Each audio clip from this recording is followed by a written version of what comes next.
പിതാവിന്റെയും പുത്രന്റെയും പരിശുദ്ധാത്മാവിന്റെയും നാമത്തിൽ ആമേൻ. കർത്താവിന്റെ ഉന്നതമായ നാമത്തിൽ സ്വസ്ഥം ചെയ്യുന്നു. കർത്താവ് ഇന്നത്തെ എഴുത്തുകുത്തുകൾ അങ്ങയുടെ തിരുസനെ സ്മരിച്ച് പ്രാർത്ഥിക്കുന്നു. പ്രമാണം ചെയ്യുന്നവരുണ്ട് ഈശോയെ, ഭാഗോടമ്പടി ചെയ്യുന്നവരുണ്ട് ഈശോയെ, സ്ഥലം അളക്കാൻ പോകുന്നവരുണ്ട്, അതിർത്തി തർക്കം ഉണ്ടാകുന്നവരുണ്ട് ഈശോയെ, അവിടെയെല്ലാം സങ്കടപ്പെടുന്നവരുണ്ട്.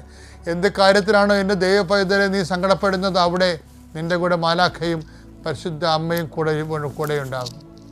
കർത്താവ് സെൻഡ് ചെയ്യണതാണത്. നീ ധൈര്യമായിട്ട് പോകാം. എപ്പോൾ പോകുമ്പോഴും നീ പ്രാർത്ഥിച്ചുകൊണ്ട് നിൽക്കണം. കർത്താവെ, ക്ഷമ എന്ന വലിയ പുണ്യങ്ങളാൽ കർത്താവ് അത് പരിഹരിക്കുന്നതിന് വേണ്ടിയിട്ടുള്ള സാവകാശവും സംയമനവും സൗമനസ്യവും കർത്താവെ അങ്ങയുടെ മക്കൾക്ക് നൽകണമെന്ന് പ്രാർത്ഥിക്കുന്നു. കർത്താവെ, കുടുംബത്തിൻ്റെ ജീവസന്ധാന മാർഗത്തിന് വേണ്ടി ജോലി ചെയ്യുന്നവരുണ്ട്, ദൂരങ്ങളിൽ ജോലി ചെയ്യുന്നവരുണ്ട്, അവർക്ക് വിസ പ്രോസസ്സിങ് നടക്കുന്നവരുണ്ട്, അത് വിസ വീണ്ടും പുതുക്കി കിട്ടാത്തവരുണ്ട്, സങ്കടപ്പെടുന്നവരുണ്ട്, കുടുംബസമയം ജീവിക്കാൻ പറ്റാതെ തിരിച്ചു പോരാൻ വേണ്ടി വേദനിച്ച് ജീവിക്കുന്നവരുണ്ട് ഈശോയെ. നാട്ടിൽ വന്നാൽ ജീവിക്കാൻ പറ്റാത്ത ചുറ്റുപാടുകളുള്ളവരുണ്ട് ഈശോയെ. നാട്ടിലെ വീട് പോലും വിറ്റുപോയവരുണ്ട് ഈശോയെ. ഇങ്ങനെ പലതരത്തിൽ വേദനിക്കുന്നവർ സങ്കടത്തോടെ അങ്ങയുടെ തിരുസനെ പ്രാർത്ഥിക്കുന്നുണ്ട് ഈശോയെ. കുടുംബത്തിൽ എപ്പോഴും കലഹം ഉണ്ടാക്കുന്നതിനുവേണ്ടി, സ്വന്തം കഴിവുകേടുകളും നിറവുകേടുകളും മറച്ചു വെക്കുന്നതിന് വേണ്ടി കണ്ടവരുടെ മനുഷ്യൻ്റെ കഴുത്തേക്ക് കയറിക്കൊണ്ട് എപ്പോഴും ഒരു ചർച്ചാ വിഷയമാകുന്ന വ്യക്തികളെ ഓർത്ത് അവരുടെ മാനസിക രോഗങ്ങളെ സുഖപ്പെടുത്തണമെന്ന് പ്രാർത്ഥിക്കുന്നു. എൻ്റെ കർത്താവിൻ്റെ ഉന്നതമായ നാമത്തിൽ സഭയുടെ അധികാരത്തിൽ കുരിശിൻ്റെ അടയാളത്തിൽ തിന്മയുടെ ശക്തികൾ യേശുനാമത്തിൽ ബന്ധിക്കപ്പെടട്ടെ. അമ്മേ പരിശുദ്ധമ്മേ, അമ്മേ പരിശുദ്ധമ്മേ, ദൈവമാതാവേ, കൃപാസനത്തിലൂടെ ഞങ്ങൾക്കും ഞങ്ങളുടെ ദേശത്തിനും അമ്മ മധ്യസ്ഥം തേടി തന്ന എല്ലാ അനുഗ്രഹങ്ങൾക്കും കൃപകൾക്കും ഞങ്ങളിപ്പോൾ ഹൃദയം നിറഞ്ഞ നന്ദി പറയുന്നു. അമ്മേ പരിശുദ്ധമ്മേ, ദൈവമാതാവേ, 2004 ഡിസംബർ 7 തീയതി ഉച്ചകഴിഞ്ഞ് 2:30 കൃപാസനത്തിൽ സംഭവിച്ച അമ്മയുടെ പ്രത്യക്ഷപ്പെടലിനെ കുറിച്ച് തിരുസഭയ്ക്ക് സമർപ്പിച്ചിരിക്കുന്ന പഠനരേഖകളുടെ മേൽ സഭാത്മകമായ പഠനം ആരംഭിക്കുവാൻ ഞങ്ങൾ പ്രാർത്ഥിക്കുന്നു. അമ്മേ പരിശുദ്ധമേ, ഭൂസ്വർലോകങ്ങളുടെ രാജ്ഞിയായ അങ്ങയ്ക്ക് ഭൗമ സംരക്ഷണത്തിനായി പ്രപഞ്ചപ്രകൃതിയെ തന്നെ തിരുസഭ പ്രതിഷ്ഠിക്കുവാൻ ഈ പ്രത്യക്ഷീകരണം വഴി ഇടയാക്കണമേ.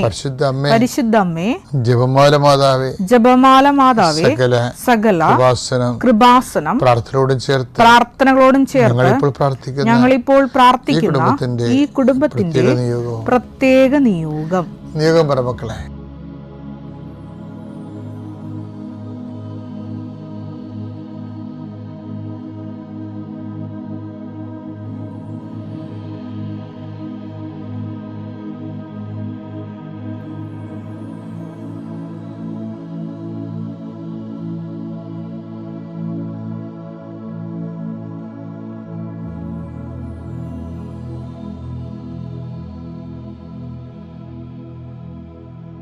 അമ്മയുടെ പ്രത്യക്ഷീകരണത്തിന്റെ ഈ അനുഗ്രഹവേളയിൽ ഞങ്ങൾക്ക് സാധിച്ചു തരുവാൻ കനിയണമേ.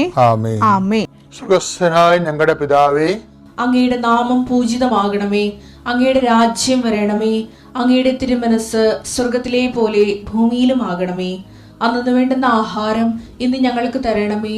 ഞങ്ങളോട് തെറ്റ് ചെയ്യുന്നവരോട് ഞങ്ങൾ ക്ഷമിക്കുന്നത് പോലെ ഞങ്ങളുടെ തെറ്റുകൾ ഞങ്ങളോടും ക്ഷമിക്കണമേ. ഞങ്ങളെ പ്രലോഭനത്തിൽ ഉൾപ്പെടുത്തരുതേ, തിന്മയിൽ ഞങ്ങൾ രക്ഷിക്കണമേ. ആമേൻ. നന്മ നിറഞ്ഞ മറിയമേ, സ്വസ്തി, കർത്താവ് അങ്ങയുടെ കൂടെ സ്ത്രീകളിൽ അങ്ങ് അനുഗ്രഹിക്കപ്പെട്ടവളാകുന്നു. അങ്ങയുടെ ഉദരത്തിൻ ഫലമായി ഈശോ അനുഗ്രഹിക്കപ്പെട്ടവനാകുന്നു. പരിശുദ്ധ മറിയമേ, തമ്പുരാന്റെ അമ്മേ, പാപികളായ ഞങ്ങൾക്ക് വേണ്ടി ഇപ്പോഴും ഞങ്ങളുടെ മരണസമയത്തും തമ്പുരാനോട് അപേക്ഷിക്കണമേ. ആമേൻ. ഈശോ ജോർദാൻ നദിയുടെ സാന്ത്വല സമതലങ്ങളിൽ നിന്നും വിശ്രാന്തി അരുളുന്ന നിശ്ചലമായ ജലാശയത്തിൽ നിന്നും ആത്മാവ് അവനെ മരുഭൂമിയിൽ കൊണ്ടുവരുമ്പോൾ ഹി വാസ് കൂൾ ഡൗൺ. ശബ്ദമായിരുന്നു ആ വിഷയത്തെക്കുറിച്ച്. എന്ന് വെച്ച് കഴിഞ്ഞാൽ കാലാവസ്ഥ ഭേദങ്ങളിലെ ഒരു വ്യക്തി കൈവരിക്കുന്ന സുവിശേഷ വിഹിതമായ സംയമനം. അത് ദൈവം കൗണ്ട് ചെയ്യണതാണ്. അഭിഷേകത്തിൻ്റെ അടിസ്ഥാനം അതാണ്. എന്താണ്? കാലാവസ്ഥ ഭേദങ്ങളെ ഇപ്പം എല്ലാവരുടെയും പ്രശ്നം അതാണ്. ഇപ്പം കെട്ടിച്ച പെണ്ണുങ്ങൾ കെട്ടണമെങ്കിൽ തന്നെ മനസ്സിൽ തീരുമാനിക്കും, ഞാനൊരു കാരണവശാൽ അവിടെ പൊറുക്കത്തില്ല, വീട്ടിൽ തന്നെ പൊറുക്കത്തുള്ളെന്ന് വിചാരിക്കും. അപ്പം അതുകൊണ്ട് ഒന്നെങ്കിൽ അവൾ എത്രയും വേഗം പ്രഗ്നൻ്റായിട്ട് വയറ് വീർത്ത് തിരിച്ചു വരുമോ. അന്നേരം ആരോടും പറയത്തില്ല, കെട്ടിയാൽ പിന്നെ ഇവള് പോകത്തില്ല. എന്താ കാര്യം? ഇതിവിടെ താമസിച്ച് അവരുടെ മനസ്സ് അങ്ങനെ പാകപ്പെട്ടിരിക്കുന്നതാണ്. പപ്പ മമ്മി എന്നൊക്കെ പറഞ്ഞുകൊണ്ട് അങ്ങനെ ഇരിക്കണം. അവൻ്റെ ജീവിതം കോഞ്ഞട്ടെ, അത് പോയി. എത്ര മനുഷ്യരെ നശിപ്പിച്ചിരിക്കണേ. എന്നിട്ട് പിന്നെ നമ്മളിങ്ങനെ പൗഡർ ഇട്ടൊക്കെ മിടുക്കനൊക്കെ നടന്നിട്ട് കാര്യമില്ലേ ശരിക്കും പറഞ്ഞാൽ. ഇതിൻ്റെ ഭീരുത്വമാണ് എൻ്റെ പിന്നിലെല്ലാം വരണതില്ല വിഷയങ്ങളെല്ലാം. ഇതിനെ അതിജീവിക്കുന്നത് അനോയിൻറ്റിങ് കൊണ്ടാണ്. ഓരോ പ്രഭാതത്തിലും പുതിയ സ്നേഹമെന്ന് ഈശോ പറഞ്ഞില്ലേ. ഇപ്പം നീ കല്യാണം കഴിച്ച് ചെല്ലുമ്പോൾ ആ വീട്ടിൽ ചെല്ലുമ്പോൾ ആ വീട്ടിലുള്ളവർ ചിലപ്പോൾ ഒന്ന് ടേംസായി പോകാൻ കുറച്ച് സമയമെടുക്കും. കുറച്ച് കഴിയുമ്പോൾ നീ അത് പ്രാർത്ഥനാപൂർവ്വം കാത്തിരിക്കണേ. ഇപ്പം കണ്ട ഈശോ ജോർദാനിൽ നിന്ന് മരുഭൂമിയിലേക്ക് പോകുന്ന ഒരു ശാന്തതയില്ലേ, അത് നെഞ്ചത്തിടിച്ചും തരുന്നത്. അയ്യോ ഞാൻ അവിടെ ചെല്ലുമ്പോൾ ഒരു ഷിഫ്റ്റിങ് വരുന്നുണ്ടല്ലോ. ഈ ജോർദാൻ നദീമുഖത്ത് നിന്ന് യൂദയ മരുഭൂമിയിലേക്ക് പോകുന്നതിൻ്റെ ഒരു ഷിഫ്റ്റിംഗ് ഇല്ലേ, ആ യാത്രയിൽ ഈശോ കാണിക്കുന്ന ശാന്തത എന്ന് പറയുന്നത് എന്താണ്? ഈ ഒരു ശാന്തതയാണ് ഷിഫ്റ്റിങ്ങിന് ട്രാൻസിഷനിൽ വരേണ്ടത്. ട്രാൻസിഷൻ ജീവിതത്തിൻ്റെ വളർച്ചയുടെ ഒരു ഘടകമാണ്. ട്രാൻസിഷൻ എപ്പോഴും സിറ്റുവേഷൻ പുതിയ അഭിഷേകത്തിന് വേണ്ടി ട്രാൻസിഷൻ സംഭവിച്ചുകൊണ്ടിരിക്കും. പുതിയ അഭിഷേകത്തിന് വേണ്ടി ട്രാൻസിഷൻ സംഭവിച്ചുകൊണ്ടിരിക്കും, ഷിഫ്റ്റിങ് സംഭവിച്ചുകൊണ്ടിരിക്കും. ഈ ഷിഫ്റ്റിങ്ങിന് ചില ആൾക്കാർ ഭയങ്കരമായിട്ട് കയർക്കും, ചിലർക്ക് പ്രതിരോധിക്കാം, കയർക്കാം. ആ പ്രതിരോധിച്ചുകൊണ്ട് നമ്മൾ സ്റ്റാറ്റസ് കോ കീപ്പ് ചെയ്യാം. പക്ഷെ വളരത്തില്ല, ദൈവത്തിന് ഇടപെടാൻ പറ്റത്തില്ല. ദൈവത്തിന് ഇടപെടാൻ പറ്റത്തില്ലെന്ന് ദൈവത്തിന് അനുഭവം കൊണ്ട് മനസ്സിലായ പിന്നെ ദൈവം ഇടപെടത്തില്ല. അതാണ് ഏറ്റവും വലിയ. എന്താണ് ട്രാജഡി എന്ന് ചോദിച്ചു കഴിഞ്ഞാൽ, എന്താണ് മനുഷ്യന്മാരുടെ ട്രാജഡി എന്ന് വെച്ച് കഴിഞ്ഞാൽ, ദൈവത്തിന് ഇടപെടാൻ പറ്റാത്ത ഒരു ഉരുപ്പടിയായിട്ട് നീ കൺവേർട്ട് ചെയ്ത് വന്നു കഴിഞ്ഞാൽ ദൈവം പിന്നെ നിന്റെ കാര്യത്തിൽ ഇടപെടത്തില്ല. വിശ്വാസ പ്രമാണം. സർവശക്തനായ പിതാവും ആകാശത്തിന്റെയും ഭൂമിയുടെയും സൃഷ്ടാവുമായ ദൈവത്തിൽ ഞാൻ വിശ്വസിക്കുന്നു.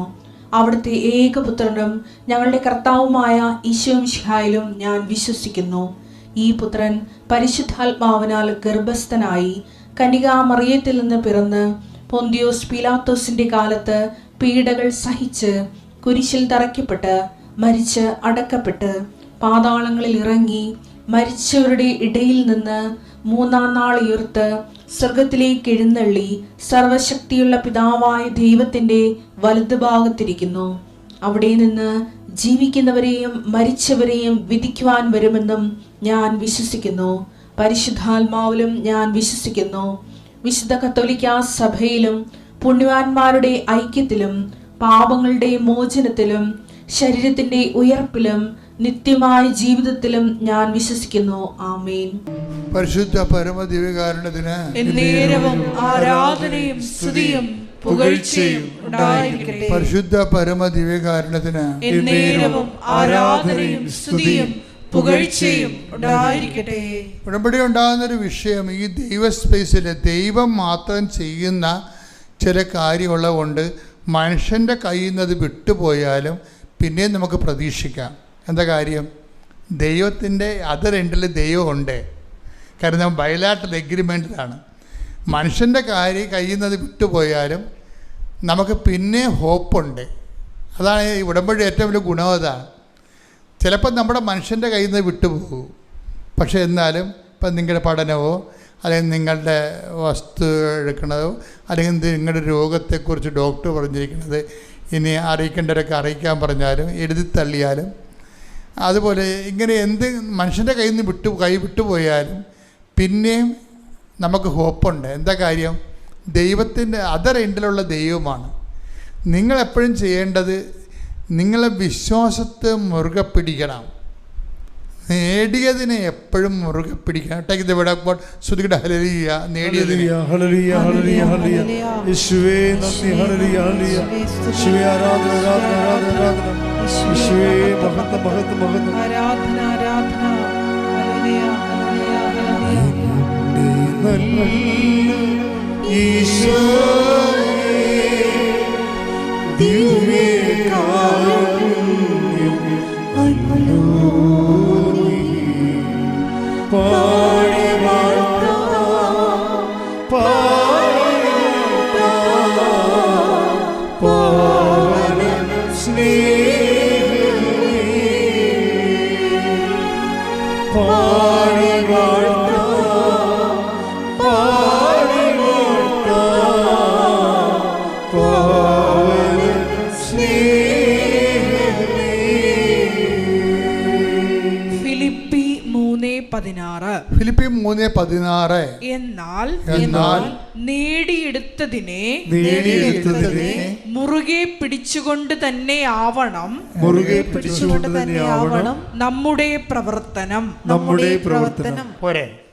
ഇപ്പോൾ ഒന്നാമത് പുതുക്കിയാലും രണ്ടാമത് പുതുക്കിയാലും മൂന്നാമത് പുതുക്കിയാലും ഈ പുതുക്കലിലൂടെയെല്ലാം നേടിയെടുത്ത ദൈവാനുഗ്രഹം, നേടിയെടുത്ത ആധ്യാത്മിക പ്രതിബദ്ധത, നേടിയെടുത്ത പ്രാർത്ഥനാ ജീവിതം, അതെന്ത് ചെയ്യണം?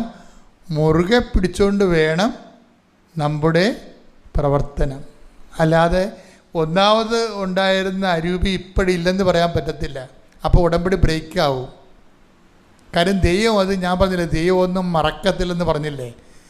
അതുകൊണ്ടാണ് സ്മിർനായിലെ സഭയെ പറയണത്. എന്താണ്? നിനക്ക് മുമ്പുണ്ടായിരുന്ന സ്നേഹം ഇവിടെ ശ്രുതികട ഹല്ലേലൂയ ഹല്ലേലൂയ ഹല്ലേലൂയ ഹല്ലേലൂയ.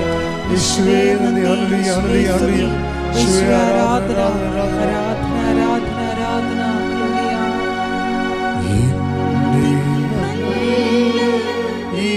ഈശോയേ ദിവ്യകാരുണ്യം അരുളി പാടി വാഴ്ത്താം പാടി വാഴ്ത്താം പാവന സ്നേഹമേ.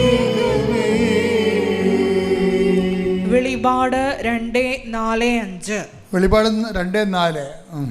എങ്കിലും എങ്കിലും നിനക്കെതിരെ എനിക്കൊന്ന് പറയാനുണ്ട്. നിനക്ക് ആദ്യമുണ്ടായിരുന്ന സ്നേഹം നീ കൈവിടിഞ്ഞു. അതിനാൽ നീ ഏതവസ്ഥയിൽ നിന്നാണ്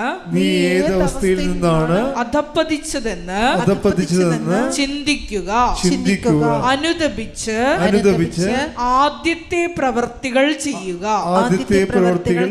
അപ്പോൾ ആദ്യം ഉടമ്പടി പുതുക്കുമ്പോൾ ഉണ്ടാകുന്ന ഉശിരും തീഷ്ണതയും ഉത്സാഹവും, രണ്ടാമതോ മൂന്നാമതോ ഉടമ്പടി പുതുക്കിയാൽ ഉണ്ടാകുന്നില്ലെങ്കിൽ നിങ്ങൾ ഓർക്കരുത്, നിങ്ങൾ മറന്ന പോലെ ദൈവം ഉടമ്പടി മറന്നിട്ടുണ്ടെന്ന്. ദൈവം മറന്നിട്ടില്ല.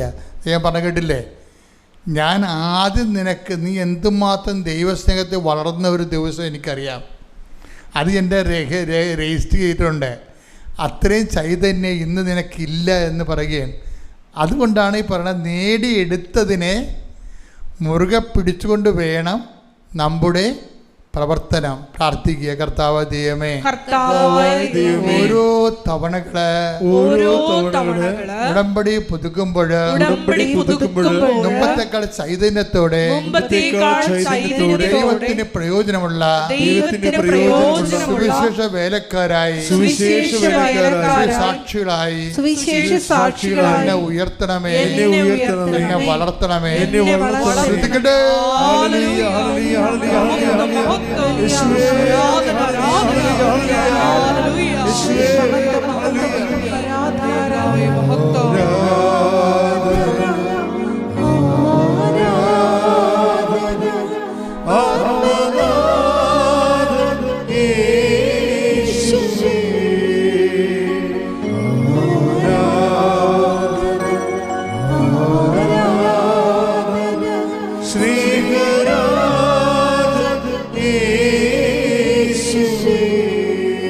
പരിശുദ്ധ പരമദിവ്യകാരുണ്യത്തിന് ആരാധനയും സ്തുതിയും പുകഴ്ചയും പരിശുദ്ധ പരമദിവ്യകാരുണ്യത്തിന് ആരാധനയും സ്തുതിയും പുകഴ്ചയും ഉണ്ടായിരിക്കട്ടെ. വളരെ രസകരമായൊരു സാക്ഷ്യം ഉണ്ടായിരുന്നു ഈ ദിവസങ്ങളിൽ. അതൊരു അക്രൈസ്തവ സഹോദരി പറഞ്ഞതാണ്. അവരുടെ പേര് സജിനി സുരേന്ദ്രൻ. ഇവിടെ പ്രത്യേകത എന്ന് പറയുന്നത് ഹരിപ്പാട് മുനിസിപ്പൽ കൗൺസിലറാണ്. ഹരിപ്പാട് മുനിസിപ്പൽ കൗൺസിലറാണ് സജിനി സുരേന്ദ്രൻ. ഇവരുടെ വാർഡിൽ 40 വർഷമായിട്ട് ഒരു നടവഴി, ജനങ്ങളെല്ലാം പകുതി മുക്കാലും അതിലാണ് പോകണമെങ്കിലും മഴക്കാലമാകുമ്പോൾ വെള്ളം പൊങ്ങിക്കഴിഞ്ഞാൽ റോഡ് മുങ്ങിപ്പോവും, ആ വഴി മുങ്ങിപ്പോവും, പിന്നെ നടക്കാൻ പറ്റത്തില്ല. അപ്പോൾ ജില്ലാ പഞ്ചായത്തിൽ പ്രോജക്റ്റ് അനുസരിച്ചുകൊണ്ട് ഇവർക്ക് റോഡ് അനുവദിച്ചിട്ടുണ്ട്. ഇവർ വലിയ സങ്കടപ്പെട്ടിട്ടാണ്. അപ്പോൾ അവർ മെമ്പറായ കാലം മുതൽ ഇവർ മുനിസിപ്പൽ ഓഫീസിലും അവിടെ തന്നെ മുനിസിപ്പൽ കമ്മിറ്റിയിലും പറഞ്ഞ് അവസാനം ഇവർക്ക് റോഡ് അനുവദിച്ചത്. റോഡ് അനുവദിച്ചപ്പോൾ എന്താ, ജില്ലാ പഞ്ചായത്തിൻ്റെ പ്രോജക്റ്റാണത്. അപ്പം 3 മീറ്റർ റോഡിൻ്റെ അപ്പുറത്ത് വിടണം. സാധാരണ പഞ്ചായത്ത് റോഡിനേക്കാൾ വീതിയുണ്ട്. അതിനെല്ലാം ഒരു കൺസെൻറ്റ് വാങ്ങിക്കാൻ വേണ്ടി തന്നെ പുഞ്ചപ്പാടത്തെ കൺസെൻറ്റാണ്. 20 പേരുടെ ഇടയ്ക്ക് 20 പേരുടെ ആൾക്കാർക്ക് എന്ന് ഈ 1.5 കിലോമീറ്റർ താമസിക്കുന്ന 20 അണ്ടപ്പേരുണ്ട്. അതെല്ലാം തപ്പിയെടുത്ത് ഓരോരുത്തരൊക്കെ കൈമാറി പോയി അതൊക്കെ വാങ്ങിച്ചെടുത്ത് അവസാനം കൺസെൻറ്റെല്ലാം ഒപ്പിച്ച് കൊണ്ട് മുനിസിപ്പൽ ഓഫീസിൽ കൊടുത്ത് ഇവർക്ക് റോഡ് സാങ്ഷനായി. പിന്നെ എന്താ ചെയ്യേണ്ടത്, പ്രോജക്റ്റ് എഴുതി പോകണം. അതിന് AE ആണ്, അസിസ്റ്റൻ്റ് എഞ്ചിനീയറാണ് അതിൻ്റെ ആൾ. അസിസ്റ്റൻ്റ് എഞ്ചിനീയർക്ക് പ്രോജക്റ്റ് എഴുതി ടൈം ബൗണ്ടായിട്ടല്ലാണ്. ആ ടൈം കഴിഞ്ഞാൽ പിന്നെ നമുക്ക് സബ്മിറ്റ് ചെയ്യാൻ പറ്റത്തില്ല. അസിസ്റ്റൻ്റ് എഞ്ചിനീയർ എല്ലാ കൺസെൻറ്റും അതിൻ്റെ എല്ലാ കാര്യങ്ങളെടുത്തിട്ട് എസ്റ്റിമേറ്റ് എടുക്കാൻ വേണ്ടി അസിസ്റ്റൻ്റ് എഞ്ചിനീയറെ കൊടുത്തിട്ട് പോയി. അപ്പോൾ സംഭവം കിട്ടി. കാര്യം മുനിസിപ്പൽ കമ്മിറ്റി തന്നെ ഇടിപിടിച്ച് മേടിച്ച റോഡാണത്. പക്ഷേ അത് എല്ലാം സെറ്റായിട്ട് ഇവർക്ക് കൊടുത്തിട്ട് ഇവർക്ക് ആശ്വാസമായി. അപ്പോൾ 3 ദിവസം കഴിഞ്ഞപ്പോൾ ഇവർ ചെന്ന് സെക്രട്ടറി കണ്ടപ്പോൾ സെക്രട്ടറി ഓക്കെ അല്ലേ, ഇനി നമുക്ക് മുന്നോട്ട് പോകാമല്ല. അപ്പോൾ മാഡം ഓക്കെ അല്ല, അസിസ്റ്റൻ്റ് എഞ്ചിനീയർ ഇത് പ്രോജക്റ്റ് വിട്ടിട്ടില്ലെന്ന് പറഞ്ഞു. പ്രോജക്റ്റ് വിട്ടിട്ടില്ല. അപ്പോൾ ഇവിടെ ചങ്കിരി ഇടുത്തി പോലെ, നിങ്ങൾക്കത് മനസ്സിലാവുന്നില്ല, എനിക്കത് മനസ്സിലാവും. ഞാൻ ഈ റോഡ് ഉണ്ടാക്കാനൊക്കെ കുറേ നടന്നിട്ടുള്ള കാരണം എനിക്ക് പെട്ടെന്ന് അവർ പറഞ്ഞൊക്കെ മനസ്സിലായി. പ്രോജക്റ്റ് വിട്ടിട്ടില്ല. അപ്പോൾ ഇവർക്ക് ക്ഷോഭിക്കണോ, അവർ വന്നിട്ട് ഇവരോട് പറഞ്ഞ് ഇത് ഞാൻ മെമ്പറായിട്ടിരിക്കണില്ല, ഞാൻ രാജിവെക്കുകയാണ്, ഞാൻ ഇനി വരത്തില്ല ഇങ്ങോട്ട്, വന്നിട്ട് കാര്യമില്ല. ജനങ്ങളോട് നീതി പുലർത്താൻ വേണ്ടിയാണ് അവരെന്നെ ജയിപ്പിച്ച് വിട്ടത്. ജനങ്ങൾക്ക് വേണ്ടി ഒന്നും ചെയ്യാൻ പറ്റുന്നില്ല, പിന്നെ ഞാൻ എന്തിനാണ് മെമ്പറിൻ്റെ സ്ഥാനം പിടിച്ചിരിക്കുന്നത്. അവർ സെക്രട്ടറിയോടും മറ്റെല്ലാവരും പറഞ്ഞ്. പക്ഷേ എന്താ അപ്പോൾ സെക്രട്ടറി പറഞ്ഞ് AEയോട് പോയി ചോദിക്കാൻ പറഞ്ഞ്. അസിസ്റ്റൻ്റ് എഞ്ചിനീയറോട് അസിസ്റ്റൻ്റ് എഞ്ചിനീയർ പറഞ്ഞു, മാഡം ഇനി 3 മാസമേ ഉള്ളൂ ഈ പ്രോജക്റ്റ് ലാപ്സാകാൻ. അതിനുള്ള 1.5 മാസം വേണം എസ്റ്റിമേറ്റ് എടുക്കാൻ. 1.5 മാസം കൊണ്ട് എസ്റ്റിമേറ്റ് എടുത്ത് സാങ്ഷനായി വന്നാൽ 1.5 മാസം കൊണ്ട് ഈ പണി തീരത്തില്ല. പിന്നെ നമ്മൾ കൊടുത്ത് അവസാനം കിട്ടാതെ പോകുന്നത്. അതുകൊണ്ട് ഞാൻ പ്രോജക്റ്റ് വിട്ടില്ലെന്ന് പറഞ്ഞു. അതോടുകൂടി ഇവർ സങ്കടപ്പെട്ടു പോകുന്നപ്പോൾ ഇവരുടെ ഇരിപ്പും നടപ്പും വീട്ടിൽ വരുന്നുള്ള ചേട്ടയെ കണ്ടപ്പോൾ ഇവരെ ഭർത്താവ് വിചാരിച്ച് ഇവർ ഇവർ ഇതായി പോകുമെന്ന് പറഞ്ഞ്, അതായത് ഇവർക്ക് വട്ടായി പോകും. അപ്പോൾ പറഞ്ഞ്, എടിയാ റോഡ് നാട്ടുകാരാണ്, അത് വേണമെങ്കിൽ റോഡ് ഉണ്ടാകുമ്പോൾ ഉണ്ടാകും, നീ എന്തിനായിട്ട് ടെൻഷൻ അടിക്കണത്, നീ എന്തിനാണ് ഇത്രയും ടെൻഷൻ അടിക്കേണ്ടത്, നിന്നെ ടെൻഷൻ അടിക്കേണ്ട ഒരു കാര്യമില്ല, അതൊക്കെ ഞങ്ങൾക്ക് വീട്ടുകാർക്ക് ആളെ നഷ്ടപ്പെടരുത് കേട്ടോ എന്ന് പറഞ്ഞിട്ട് ഭർത്താവ് ഇവരോട് ചൂടാവും. അപ്പോൾ ഇവരെന്ത് ചെയ്യുമെന്ന് പറയും, ഇവർ ഉടമ്പടി എടുത്ത് വെച്ചും ഇവർ നേരെ ഉടമ്പടി ഉപ്പ് കൊണ്ടുപോയി ഇവിടെ ഈ റോഡിടാനുള്ള സ്ഥലത്ത് കൊണ്ടുപോയി വിശ്വാസ പ്രമാണം ചൊല്ലി ഉടമ്പടി ഉപ്പിട്ട് വരുമ്പോൾ, മാതാവേ നിൻ്റെ റോഡാണ്, നിനക്ക് വേണമെങ്കിൽ ഈ റോഡ് വേണം. ഇപ്പം കാര്യം എനിക്കിനി ഇവിടെ ഒന്നും ചെയ്യാനില്ല, ഞാൻ ചെയ്യാവുള്ളതെല്ലാം ചെയ്ത് പരാജയപ്പെട്ടിരിക്കുകയാണ്. ഇനി എന്തെങ്കിലും ഇവിടെ പൊങ്ങി വരണമെന്നുണ്ടെങ്കിൽ, ഫയൽ പൊങ്ങണമെങ്കിൽ അമ്മ വിചാരിക്കുക, അതുകൊണ്ട് ഞാൻ റോഡ് അമ്മയെ ഏൽപ്പിക്കണമെന്ന് പറഞ്ഞു. അമ്മയെ ഏൽപ്പിക്കണമെന്ന് പറഞ്ഞ് 3 ദിവസം കഴിഞ്ഞപ്പോൾ ഇവരെ ജില്ലാ കമ്മിറ്റിയിൽ നിന്ന് വിളിച്ച്, മാഡം റോഡ് പാസ്സായിട്ടുണ്ട് കേട്ടോ. രീതിയാക്കാവോ എന്ന് നോക്കി, അത് ഫലവത്തായില്ല. പിന്നെ ഡോക്ടർ ഞങ്ങളോട് പറഞ്ഞു എത്രയും പെട്ടെന്ന് ഇവ 30 വയസ്സേ ഉള്ളൂ, ആൾക്കന്നേരം ബെറ്റർ പോകുന്നത് ട്രാൻസ്പ്ലാന്റ് ആയിരിക്കും, നോർമൽ ഒരു ലൈഫ് നയിക്കണ്ടേന്ന് പറഞ്ഞു. സാറ് തന്നെ ഞങ്ങളോട് ഫിസ്റ്റുല ഇടാൻ പറഞ്ഞു. മാതാവിൻ്റെ ഉടമ്പടി കാശ് രൂപ ഞങ്ങൾ എപ്പോഴും കൊണ്ട് നടന്നു. പോകുന്ന വഴിയിലും എല്ലാം ഞങ്ങൾ എവിടെ ചെന്നാലും മാതാവ് ഞങ്ങൾക്ക് മുമ്പായിട്ട് ഞങ്ങൾക്ക് എല്ലാ കാര്യങ്ങളും ഒരുക്കി തന്നു. ഞങ്ങൾക്ക് ഇതിനെക്കുറിച്ചൊന്നും അറിയില്ലായിരുന്നു, യാതൊരു വിധ കാര്യങ്ങളും ഞങ്ങൾ ഒരുക്കത്തോടല്ലായിരുന്നു. ഇതൊക്കെ കേട്ടപ്പോൾ പെട്ടെന്നൊരു അതിശയം പോലായിരുന്നു. ഞങ്ങളുടെ മാതാവിൻ്റെ ഉടമ്പടി കാശ് രൂപം കൊണ്ട് ആളുടെ കയ്യിൽ പിസ്റ്റൾ ഇടുകയും അത് എത്രയും പെട്ടെന്ന് ഫങ്ഷൻ ആകുകയും, ഏറ്റവും വലിയ അത്ഭുതം എന്ന് പറയാനായിട്ട് എല്ലാവരും ചോദിക്കും കിഡ്നി ഫെയിലിയർ ആണെന്ന് പറയുമ്പോൾ എത്ര ഡയാലിസിസ് നടത്തി.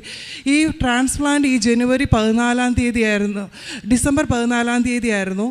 ആ ട്രാൻസ്പ്ലാന്റിനോടനുബന്ധിച്ച് 7 ദിവസം മാത്രമേ ആൾ ഡയാലിസിസിൻ്റെ കീഴിൽ പോയുള്ളൂ, അല്ലാതെ ഡയാലിസിസ് ഇന്നേ വരെ ചെയ്തില്ല.